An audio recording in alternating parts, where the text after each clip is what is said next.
Finally, we are seeing some kind of reaction by AI agents. But the big question is, which is the next big wave? So which is the trigger that can push the whole industry to see something like what happened in November, December, January?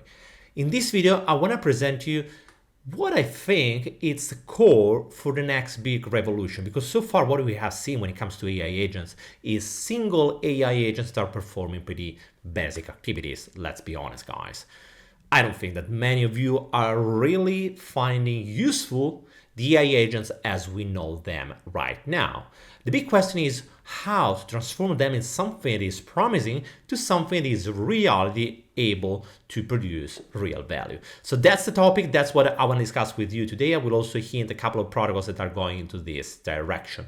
Guys, before starting, let me say this channel is just about educational content. Nothing has to be intended as financial advice. If you want to invest in anything, that's fine, but do always your own research before doing anything, guys.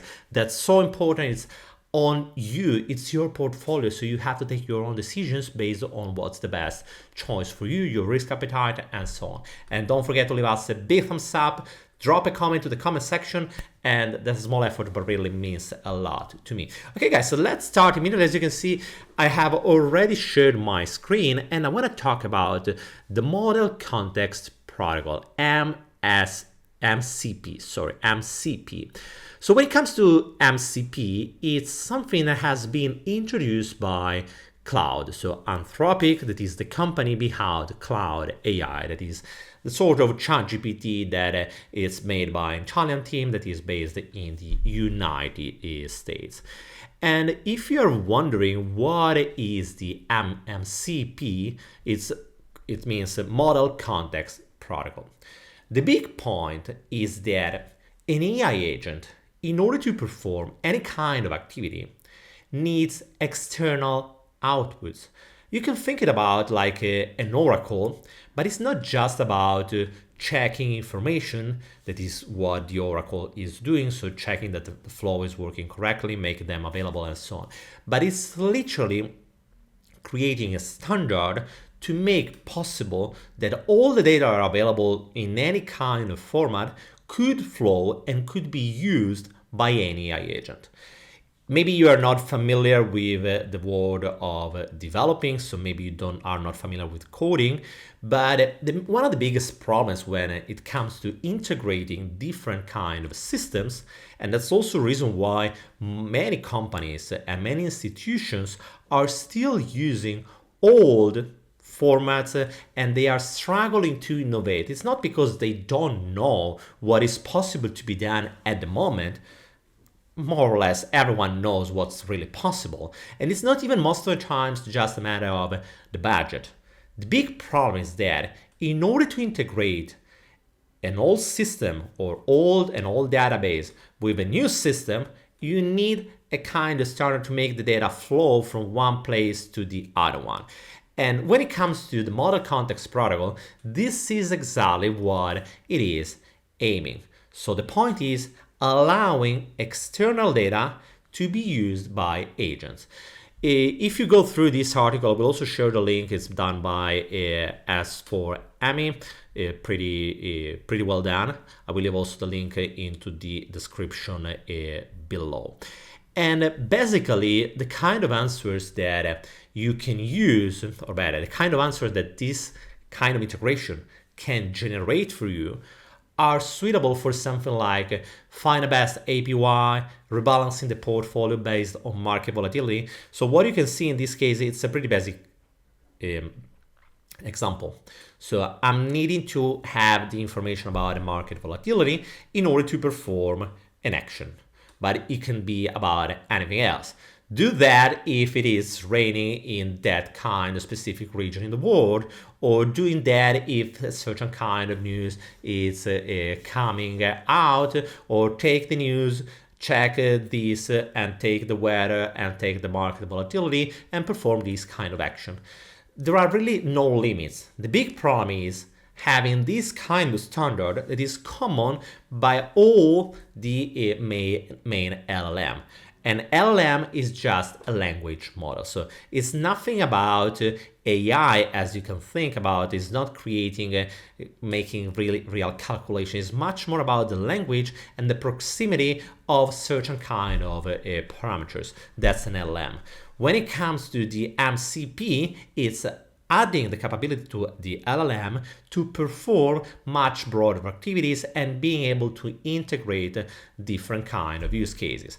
That's really important also when it comes to applying AI agents, not just for the consumer world, like as we have seen in this case with AI-powered Defi, find the best APY, that's super cool, and so on. But at the same time, also when it comes to projects like, for example, Arc, here it is Arc down here, Arc.fun is creating an agentic app store that is not just for retailers, but it's really for corporations. So the big point, at least in my opinion, that's what I'm keep repeating since a while, it's making the crypto features available to the B2B system, to the B2B world. Over there are the real amount of money that we are all looking for. There is the liquidity. We need more liquidity coming into this market. And the only way to do something like that is having features that are suitable for that world. One thing that is really interesting, because as always, guys, when an innovation is coming out, there is also the counter side. At some time, this counter side is not so great, or at least could be worrisome. And one thing that is concerning and has been pointed by Fraser is about what if the MCP server handle sensitive data like keys or personal information, ID, or whatever it is. I mean, that could be pretty delicate. It's not something that it's not enough to have just like the MCP itself. So it's not just to create a standard. Just to be clear, when it comes to MCP that has been created by Anthropic, the same kind of standard has been also adopted by Microsoft, OpenAI, and all the big players when it comes to AI. So has become a general standard, doesn't matter who has been the first to release it. And a solution, and that's something I really love, it's about confidential computing, guys.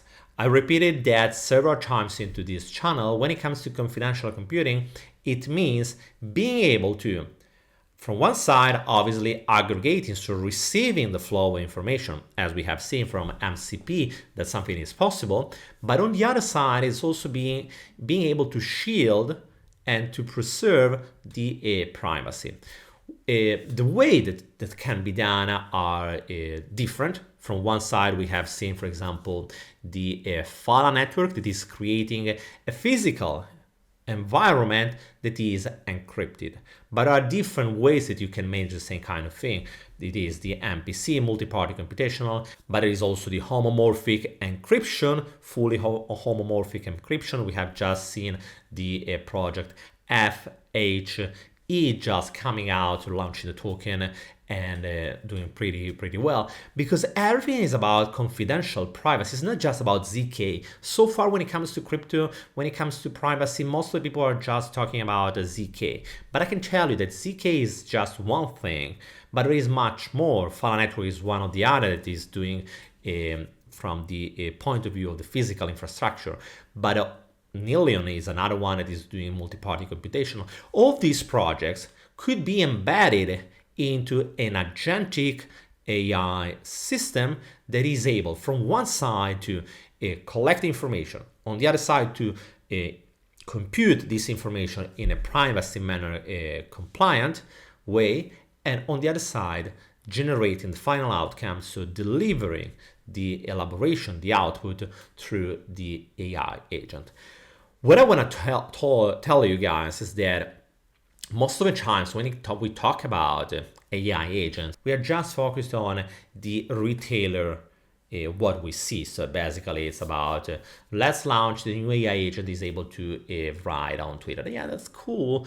But the big step forward, and also the price will reflect that, The projects that will be able to generate real adoption, real value into the real world will be the one to push the most. So it's important to understand that there is the whole ecosystem is about delivering, collecting, computing in a way that is compliant, efficient, and privacy suitable. Guys, let me know what do you think. I will leave also both of these threads where you can also find a couple of projects that are going to this direction. I mentioned arc.fun, but as you can see, Hollow World AI is doing the same. That's pretty interesting. Eva, the token, and I really like it, it's pushing to this direction too, releasing their own studio, or better, updating their own studio. Cookie.fun has launched its own dedicated MCP server, and also the markup AI has done the same, virtual, and so on. So guys, let me know what you think about this topic. I truly believe that's the key to have a brighter future for AI agents, because I have no doubt they will come back. They started to warming up right now. I don't have an answer if this is the big bounce that will push the price to new all-time highs, but definitely that's something that will come in 2025. Guys, let me know what you think about this topic. Don't forget to leave us a big thumbs up, drop a comment to the comment section, and I will see you soon with another video. Bye guys.